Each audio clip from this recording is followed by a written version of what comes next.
Hey guys, welcome back to Clownfish TV. This is Kneon. I am here with Geeky Sparkles. Hello.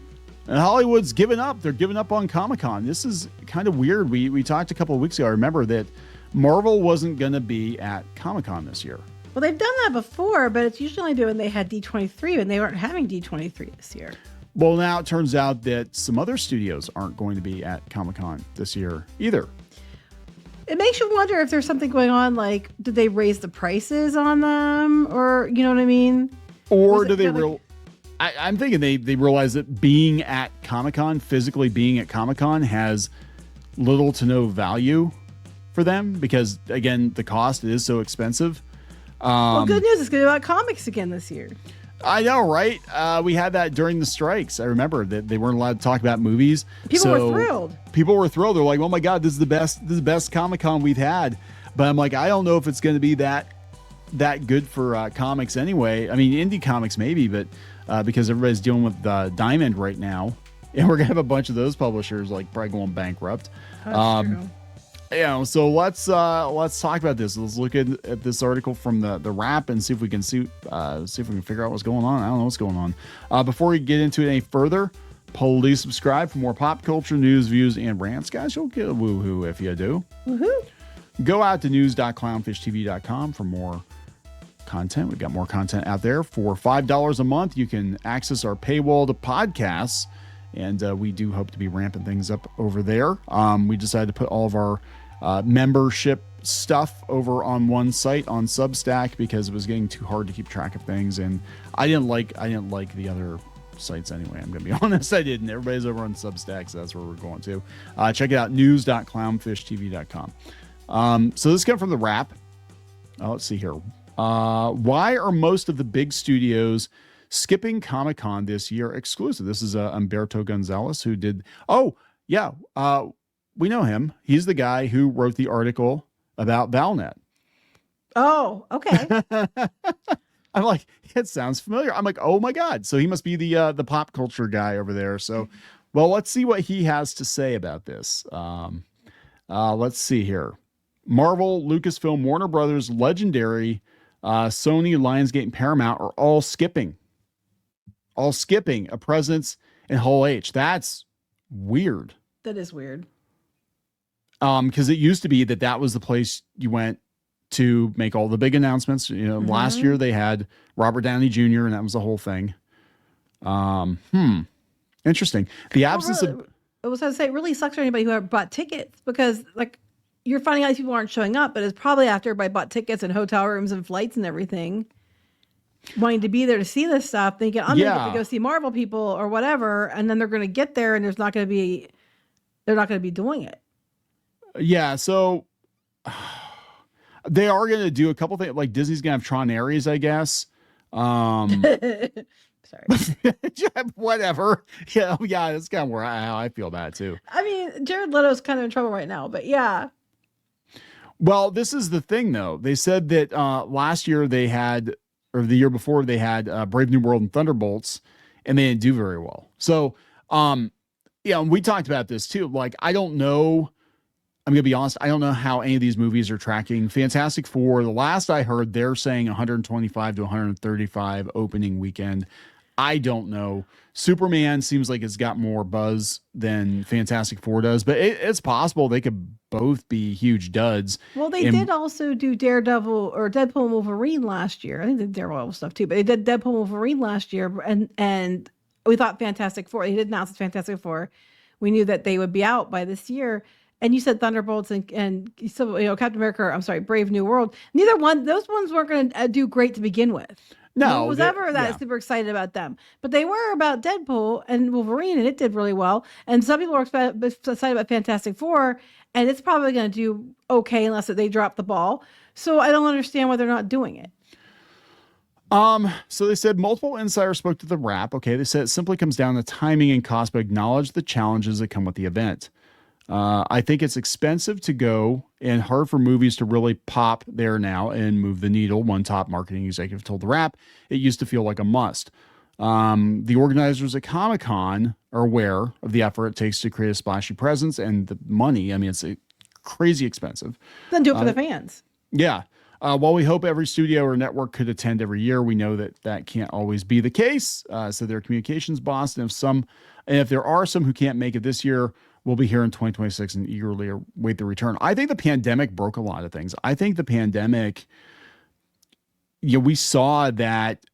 I mean, this is kind of what killed E3 too. We saw that you don't need to actually be there in person to make your announcements. No. And it's very expensive to go set up a booth and, fly everybody in. I mean, I know the one company I worked for wasn't an entertainment company, but we were, a decent sized company, and we would spend, God, hundreds of thousands of dollars to set up at these shows. Well, you also have to share with everybody else. Like, you have to share the stage, share the spotlight with all these other companies. When you're out there doing your own announcements, like they do, Nintendo Direct and all that, when they're doing their own announcements now, it's all about them. And no, you're not going up against other people at the same time.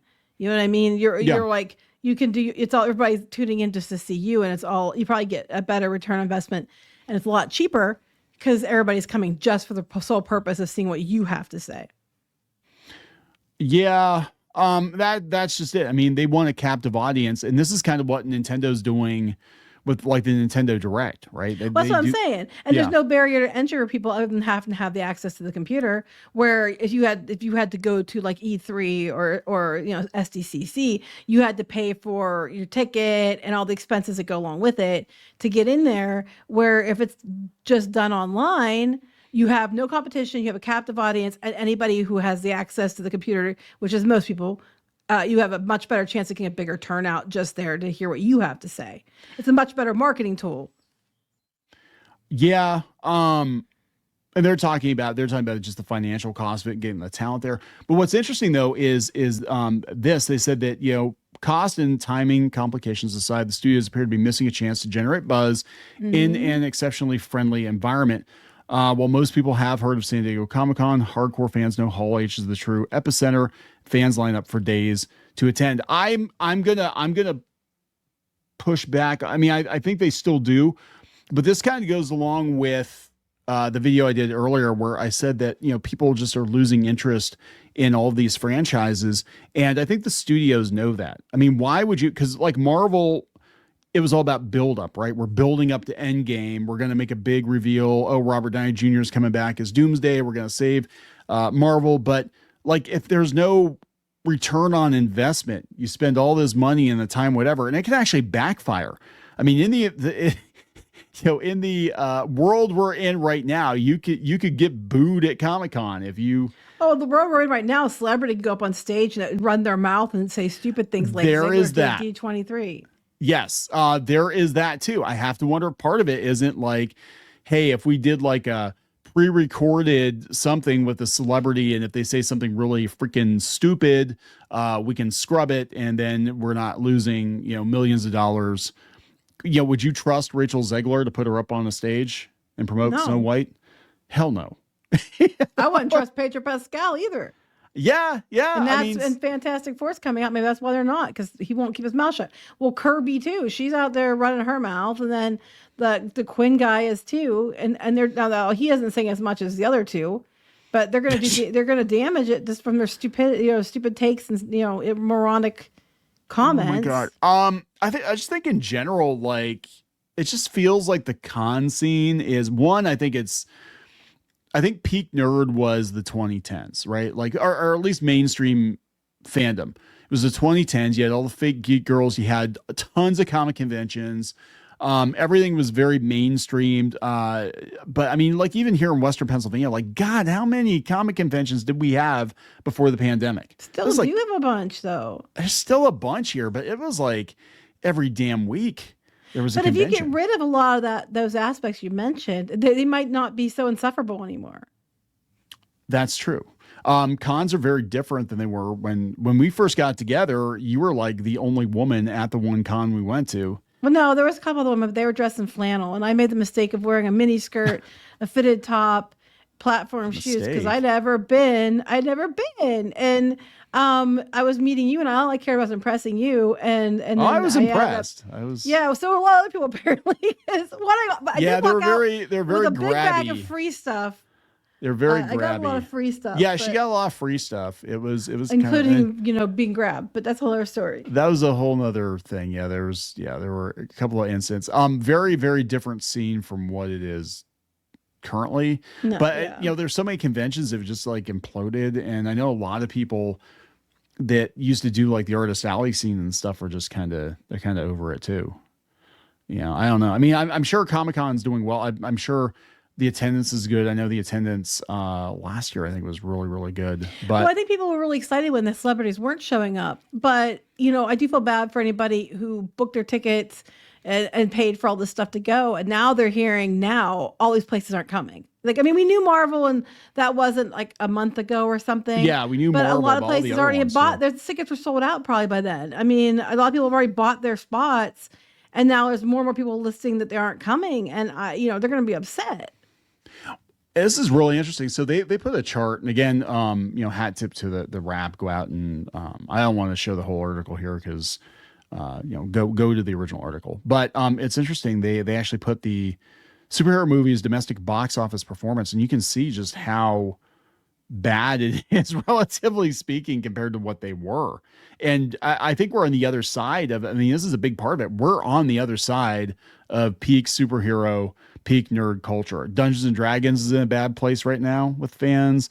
All the cornerstones of geekdom: Star Trek, Star Wars, Marvel, Dungeons and Dragons, various video game publisher, like all of this stuff is on the decline. Now, Deadpool Wolverine came out last year, and they made a big deal of doing a bunch of stuff at Comic-Con for it. It was a huge deal, and it did fantastic.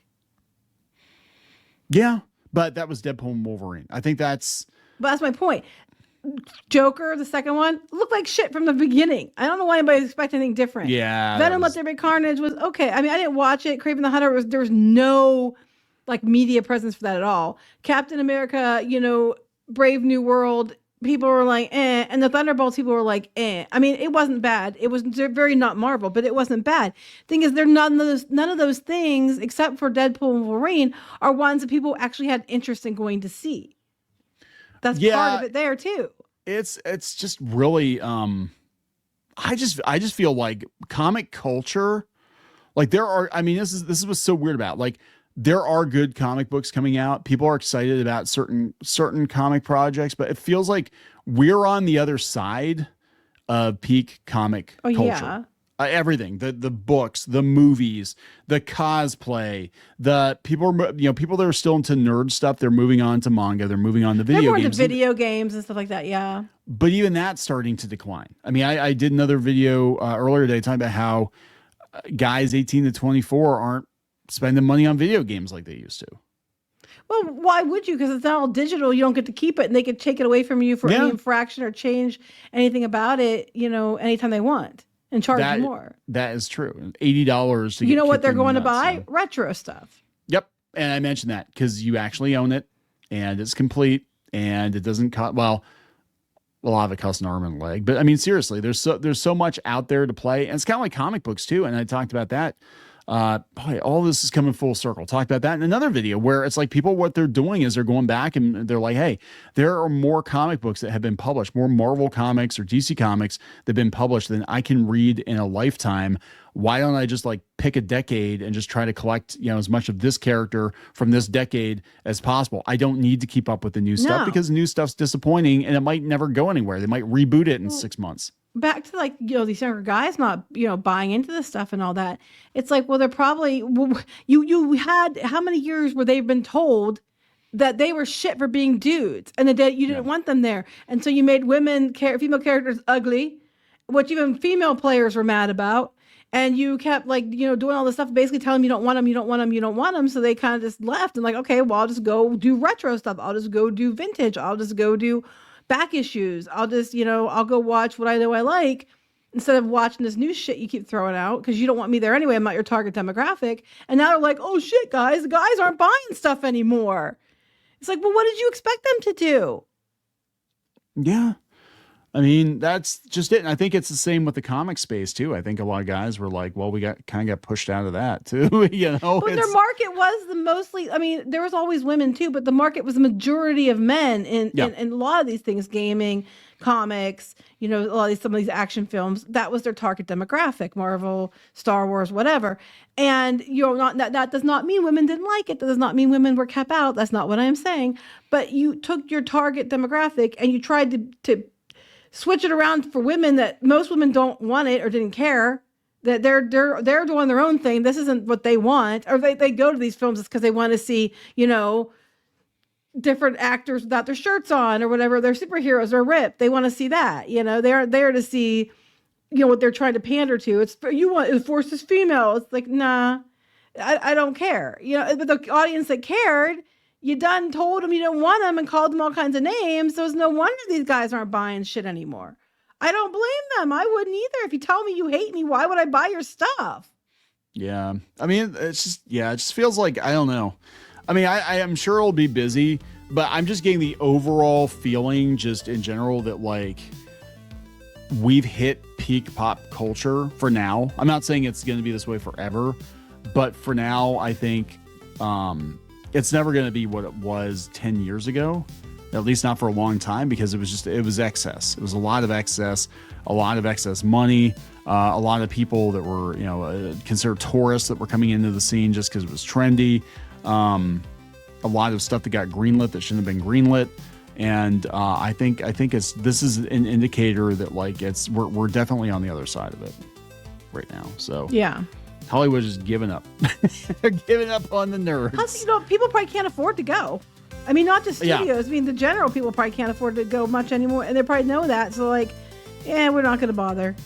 Yeah, I mean, but it says so much. I think they're just like, what's the point? This might not actually do us any good anyway. So just whatever. Just put the movies out there, see what happens. I don't know. We're gonna wrap it up. Yeah. All right, guys. So please subscribe for more pop culture news, views, and rants. We'll talk later. Bye. For more pop culture news, views, and rants, go to news.clownfishtv.com. That's news.clownfishtv.com.